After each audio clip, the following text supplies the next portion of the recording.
aí, galera do canal Oi Oi Oi, pronta aqui para mais um vídeo neste canal. Eu vou pedir, antes do assunto do vídeo de hoje, eu vou pedir para vocês se inscreverem neste humilde canal, ativar o sininho de notificações, dar o seu like, o seu joinha e deixar seu comentário.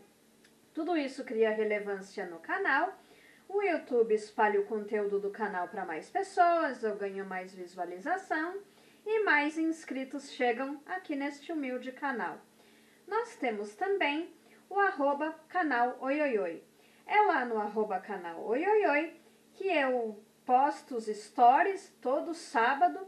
No dia que saem os vídeos, eu posto stories, eu posto lá no stories avisando que tem vídeo novo. Os vídeos aqui costumam sair sempre aos sábados, 3h30 da tarde, o horário aqui da Holanda, tá bom, pessoal? E é isso daí, vamos aí para o vídeo de hoje. Pois é, pessoal, para o vídeo de hoje eu não vou aparecer muito, né? Para o conteúdo de hoje eu nem vou aparecer, só apareci ali no começo do vídeo para falar sobre inscrição e o perfil do canal, o @canal Oi Oi Oi. Mas muito bem, vamos lá para o assunto de hoje.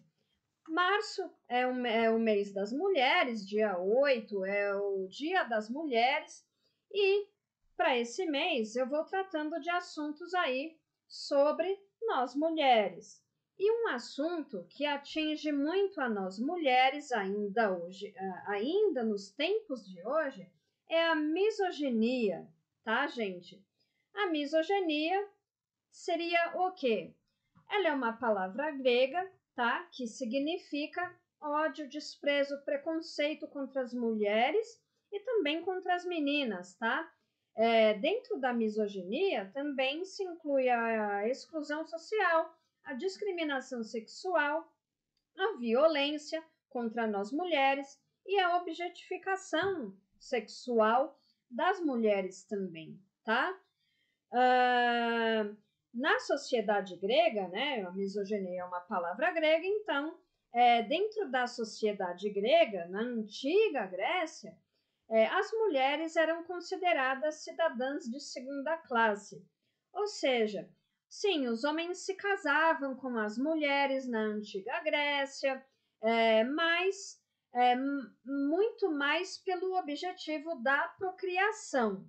Afeto, sim, não vou dizer que não existia nenhum tipo de afeto entre homem e mulher aí na antiga Grécia.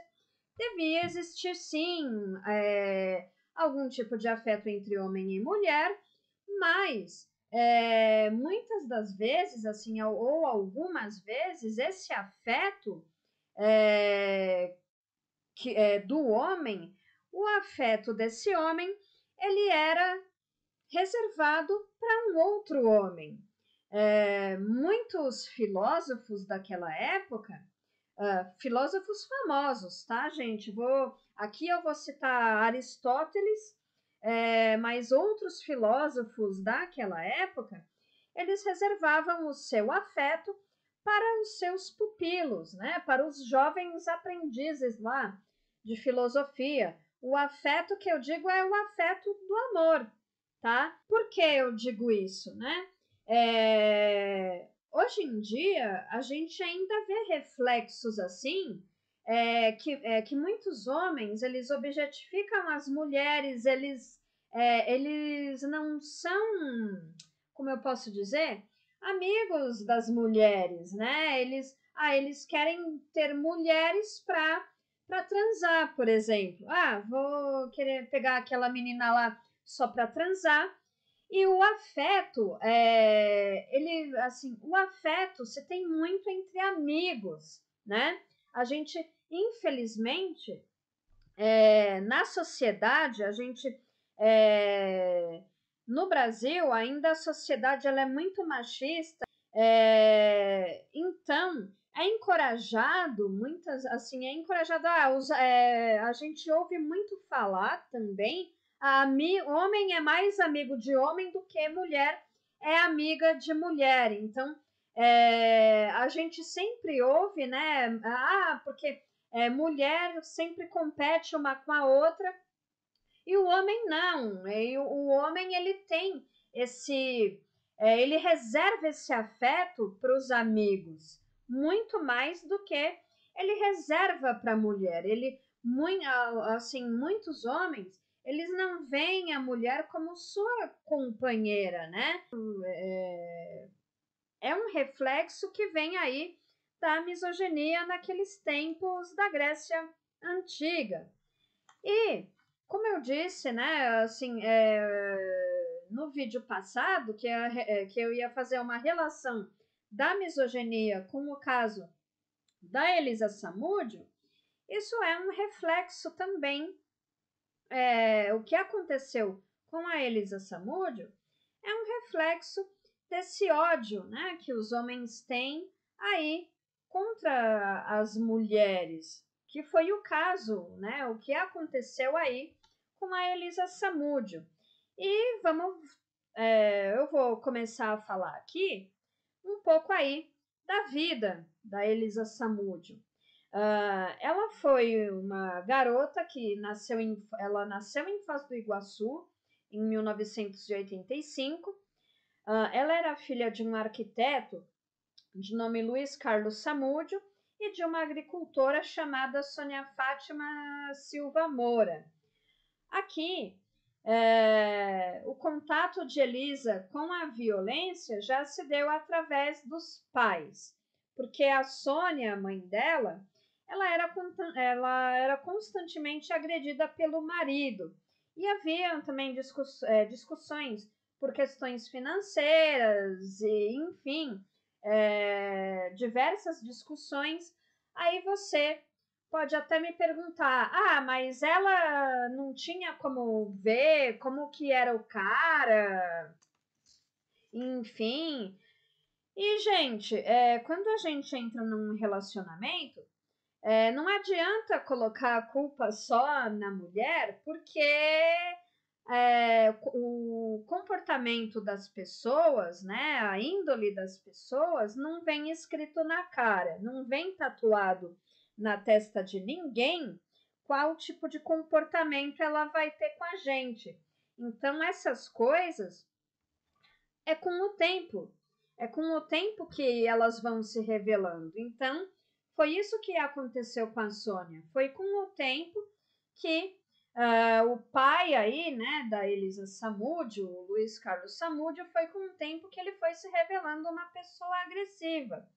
Ela se divorciou, né, desse cara, desse arquiteto, só que aquilo, a Sônia teve que arcar com as consequências, porque muitas vezes, numa separação, as mulheres elas saem bastante prejudicadas financeiramente, porque é mais difícil das mulheres de recomeçar.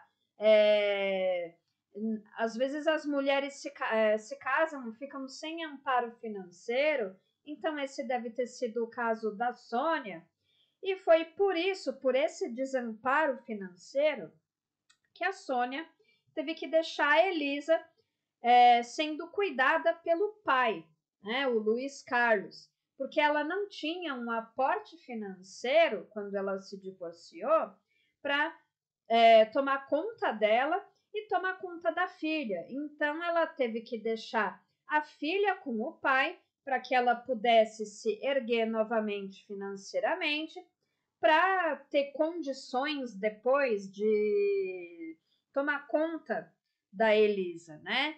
Então, às vezes, gente, também muitas mulheres elas demoram a se separar dos seus maridos por não ter esse suporte financeiro. Isso é muito triste. Então, é uma agonia na vida da mulher, né? Não ter esse suporte financeiro para poder se separar do marido, ter que ficar aguentando violências. Aí, quando você se separa, você tem que começar tudo do zero novamente. E foi o que aconteceu com a Sônia. Ela foi viver no estado do Mato Grosso do Sul.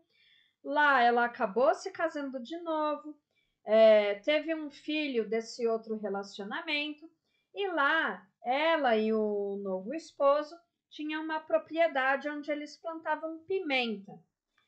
A Elisa Samúdio, ela foi, quando ela completou 10 anos, ela foi morar com a mãe, porém ficou apenas 1 ano.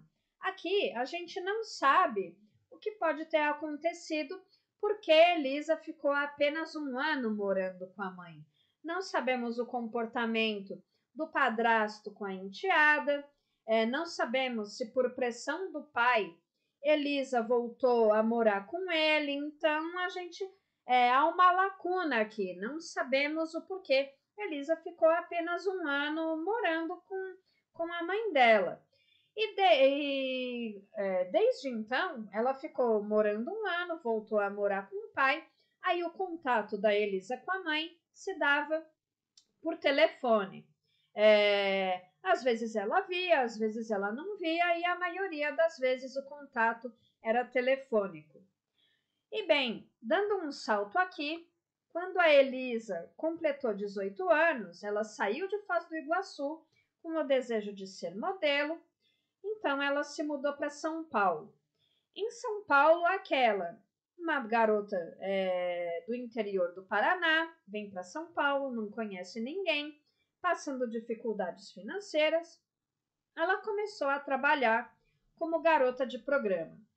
Muitas vezes, modelos, elas são chamadas para o que a gente chama de book rosa, né? O book rosa, que foi falado na minissérie Verdades Secretas, é quando as modelos elas fazem um serviço extra aí de acompanhante. Então, elas acompanham empresários, acompanham pessoas que estão passando pela cidade, e esse acompanhamento inclui ir em eventos, mas também, além dos eventos, tem serviços sexuais. Então, às vezes, modelos, algumas agências, não estou falando aqui que todas as agências fazem, tá, gente?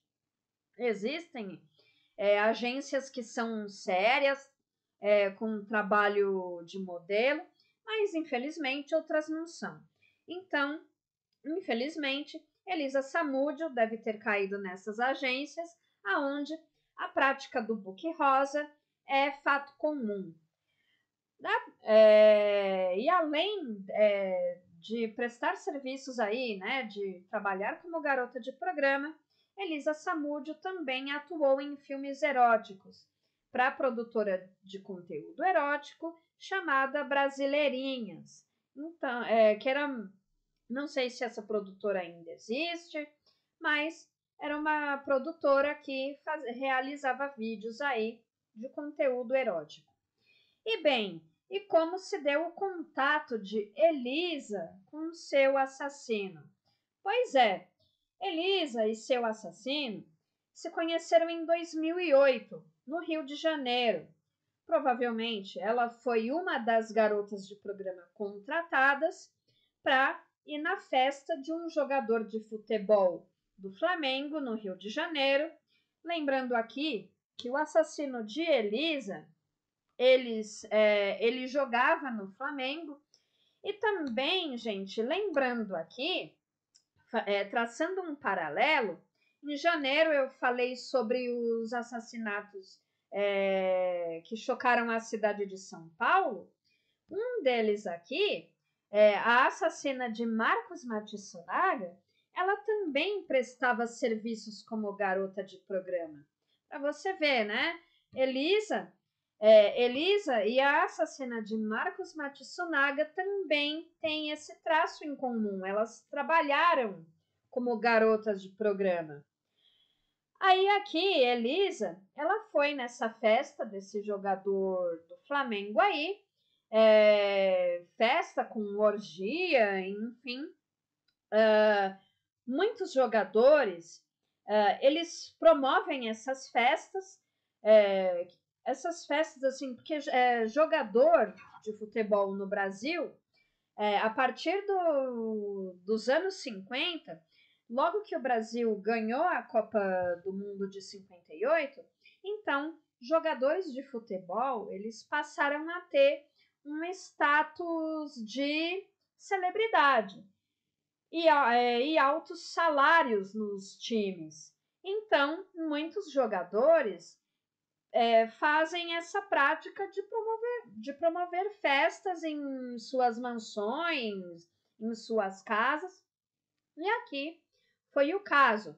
Um dos jogadores promoveu uma festa, um churrasco regado a bebida, garotas de programa, enfim. E Elisa estava lá, seu assassino também.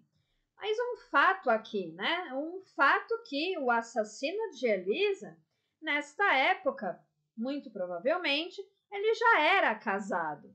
E mesmo assim ele foi para essa festa.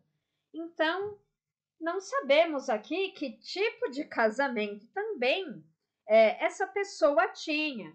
Se era um casamento aberto, se a mulher deixava ele ir para essas festas, para essas orgias, assim, com garota de programa, churrasco, com esses amigos jogadores de futebol, a gente não sabe aqui qual era o tipo de arranjo. Mas o fato é que os dois se conheceram, Elisa e seu assassino, e depois dessa festa, eles passaram a se encontrar regularmente. Elisa não era uma garota feia, ela era bonita. Ela tinha o seu charme. E eles passaram a se encontrar regularmente e ele queria que ela deixasse de ser garota de programa. E, mais uma vez aqui, mais uma coincidência, ela deixou de ser garota de programa, assim como a assassina de Marcos Matsunaga também deixou de ser garota de programa. Então, aqui, Elisa passa a se relacionar com o seu assassino, mas também ela cobra dele. Olha, você não vai se separar da sua mulher, vai me assumir, como é que é? Temos aqui também, gente, um jogador famoso, né? Garrincha. O Garrincha, ele tinha um relacionamento com Elza Soares, estando casado com outra mulher, e muitas vezes, assim, muitas pessoas colocaram a culpa disso na Elza Soares, né? E as coisas não são bem assim. Garrincha, ele já vinha de outras traições, ele já tinha traído a mulher dele outras vezes, ele teve filho fora do casamento durante a Copa de 58, ele conheceu a Elza Soares num evento da Copa de 62, ali no Chile, né? A Copa de 62 foi no Chile. Eles começaram um relacionamento. Elza Soares pressionou Garrincha para que ele terminasse, para que ele se separasse da mulher dele. Aqui o caso também, Elisa passou a pressionar seu assassino para que ele terminasse o relacionamento com a esposa e ficasse com ela. E nesse meio, em 2009, Elisa comunica para o seu assassino, dizendo que estava grávida. Ele não aceitou esse fato. Ele queria que ela abortasse essa criança, não aceitou essa gravidez e os dois passaram a discutir e tal. Em outubro de 2009, a Elisa vai até uma delegacia e ela relata lá, ela presta um depoimento lá, dizendo que tinha sido mantida em cárcere privado por seu assassino e os amigos de seu assassino. Aí no depoimento também, a Elisa, ela fala lá que ela foi obrigada a tomar substâncias abortivas e teria sido espancada também.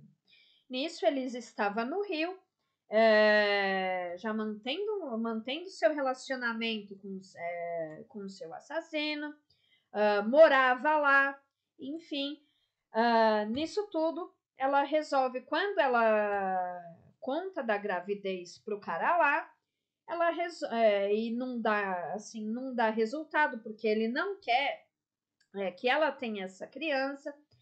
Ela resolve, e depois desse episódio que ela contou aqui na delegacia, ela resolve se mudar para São Paulo, vai morar com uma amiga lá em São Paulo e tem o filho dela em São Paulo. A criança nasceu em 10 de fevereiro e Elisa resolve ir atrás dele para que ele reconheça a paternidade da criança.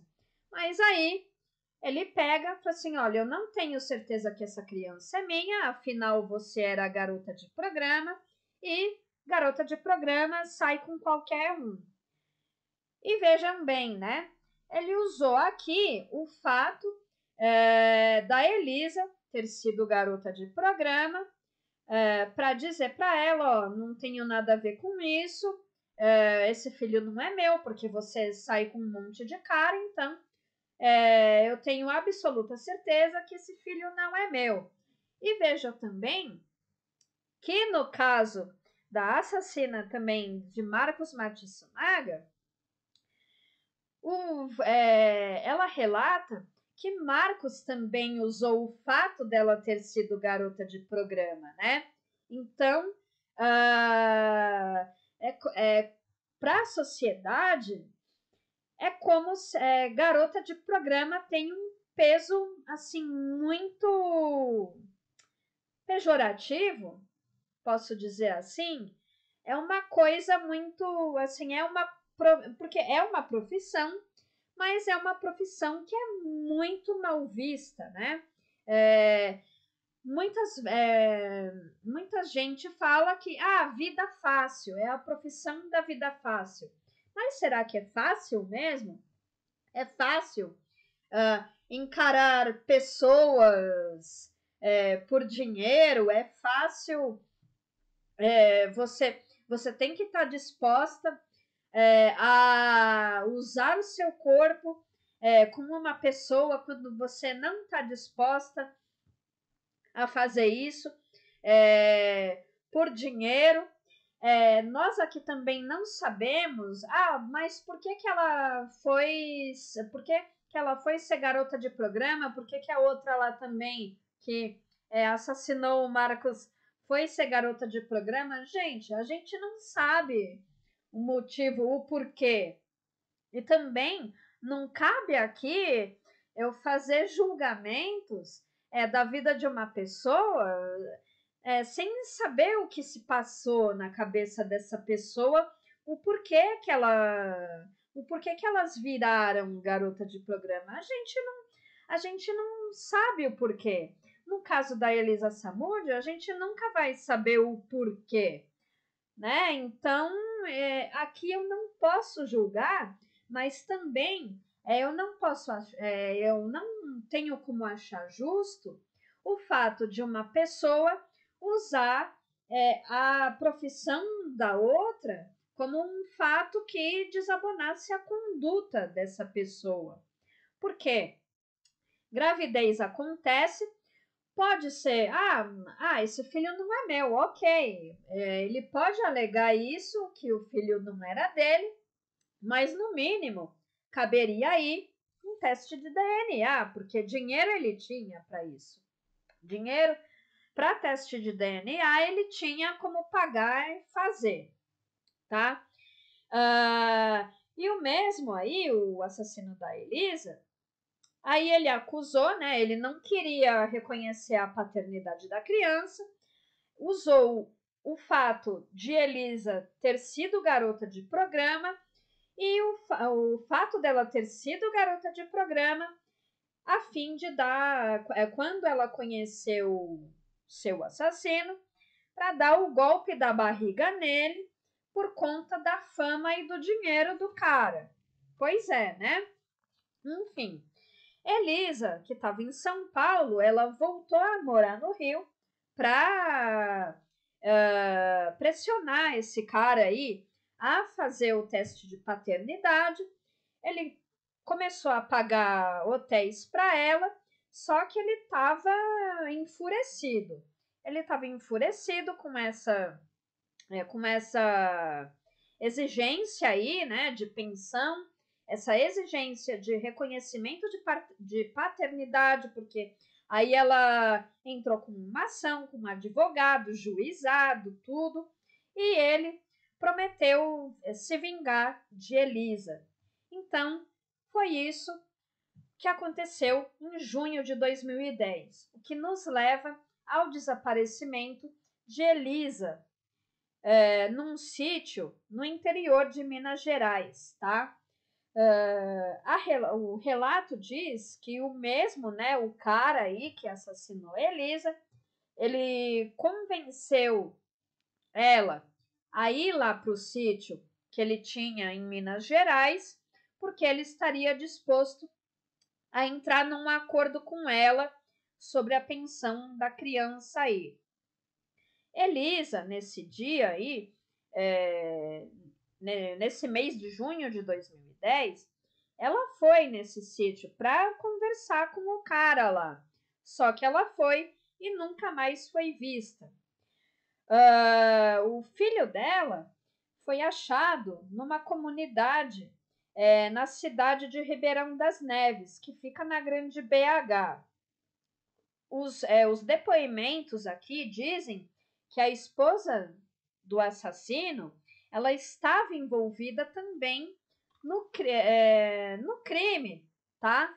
Que aconteceu aí com a Elisa, e depois do assassinato da Elisa, ela deixou a criança numa comunidade lá em Ribeirão das Neves.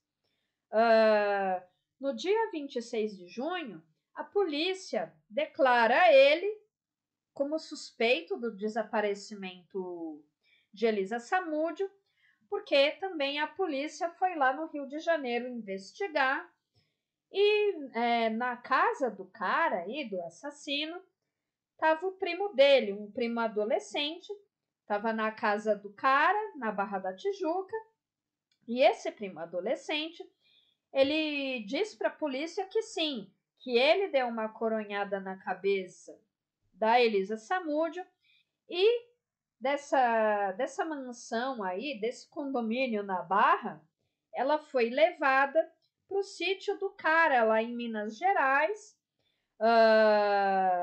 Muito provavelmente esse primo do assassino acompanhou eles também até o sítio lá em Minas Gerais, e o mesmo conta para a polícia que a Elisa foi esquartejada, foi dada, a carne dela foi dada para os cachorros e o que restou, os ossos da Elisa, foram concretados. Então, você tem um assassinato brutal, com a participação da esposa do cara, aos moldes também do assassinato de Daniela Pérez, né? Daniela Pérez, como sabemos, ela foi assassinada por um casal em 1992. Então, também aos moldes, você vê a violência, você vê o ódio contra a mulher, você vê aí o ódio que se formou nele por conta de não querer reconhecer a paternidade, porque ele tinha um envolvimento com ela, mas não era um envolvimento, pelo que parece, ao qual ele tinha afeto por ela. Foi um envolvimento, ela é bonita, tem um corpo bonito, me deu um tesão e ficamos juntos. O afeto aqui, você vê que foi e nem o afeto aqui, gente, nem com a esposa dele, foi com os amigos, né? Ele chamou os amigos para serem comparsas, para compactuarem com um assassinato, né? Como vocês veem aqui, desculpa, gente, se eu tô falando muito, né, ou falando muito, tá, esses vícios de linguagem que não me abandonam, mas foi isso, gente, simplesmente a misoginia, o ódio contra as mulheres, o feminicídio, aqui, claramente, tá? o afeto que ele tinha, ele reservou aos seus outros amigos também, assassinos. O afeto que ele tinha era o afeto que ele tinha com os amigos dele do clube lá de regatas Flamengo. Ele não tinha sequer afeto pela mulher e pela amante, né? Pela Elisa. Enfim, que na primeira oportunidade dele se sentir ameaçado, ele pegou e quis eliminar essa ameaça, né? Ele quis eliminar a Elisa. Ele eliminou a Elisa. Ele eliminou a vida da Elisa. Ele eliminou a vida do filho e da família da Elisa, né? Principalmente da mãe da Elisa. Porque imaginem só, né, gente? Você tem você tem um filho e esse filho sabe que o pai é o assassino da mãe, enfim, é uma carga muito pesada para uma criança, né? Hoje em dia, essa criança deve ter o quê? Uns 13 anos por aí, alguma coisa assim, né? E o que aconteceu com essa criança na época? Na época, o pai da Elisa, ele queria ficar com a guarda do menino. Só que foi descoberto também que o pai da Elisa, ele tinha abusado de uma criança e também deixava que outros homens abusassem da própria filha em troca de dinheiro. Então, você vê também como que os níveis aí, né, de misoginia, de violência contra meninas e mulheres, né? A menina era abusada em troca de dinheiro desde criança, a Elisa. É a violência que se perpetuou na mãe da própria Elisa, quando a Elisa era criança, e também mais tarde, quando a Elisa era jovem. E o que aconteceu? A guarda da criança, esse garoto, hoje em dia, ele vive com sua avó no Mato Grosso do Sul, acredito eu. A avó do menino que tem a guarda dessa criança, né? E é isso, gente. É esse paralelo que eu queria traçar, né? Entre a misoginia e o caso da Elisa Samúdio, né? Esse caso chocante da Elisa, que ela teve um enterro sem corpo, porque ninguém sabe onde de fato foram parar o corpo dela esquartejado, os ossos, as carnes. Os depoimentos dizem que ela foi esquartejada, foi dada para os cachorros comer e sobrou só os ossos. Quer dizer, a mãe dela nem teve o direito de enterrar a própria filha. E vemos, né, gente? E vemos casos aí de feminicídio de homens que matam as mulheres pelo fato delas serem mulheres. E o que efetivamente precisaria mudar nisso tudo, né? Isso tudo está arraigado aí à misoginia, ao machismo, mudar o comportamento masculino seria assim urgente e também assim um fato que eu acho que precisa mudar também entre nós mulheres é que a gente precisa parar de se ver uma como inimiga da outra, porque isso foi criado para nós, isso foi colocado para nós como um comportamento habitual. Que mulher tem inveja da outra, mulher não tem amizade com mulher, tem mulheres que têm amizade. Prefiro ter amizade só com homens. mas muito do que é, gente, é que homem, ele reserva o seu afeto só para outro homem.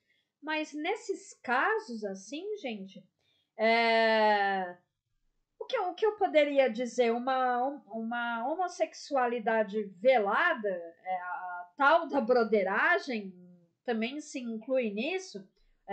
O homem ele tem o afeto só para o homem, ele objetifica a mulher. Enfim, são coisas que precisam ser mudadas, e isso não vem com esforço apenas da mulher, né? Muita gente fala, mas a mãe que precisa ensinar, mas e o pai também? Isso quando a mãe tem o pai junto, né? Quando o pai também está presente, porque aqui também, nesse caso, nós temos um pai ausente, como muitas vezes os pais fazem quando descobrem que suas amantes, suas ficantes, elas estão grávidas, eles simplesmente somem e temos aí uma parcela, né, de RGs sem o nome do pai.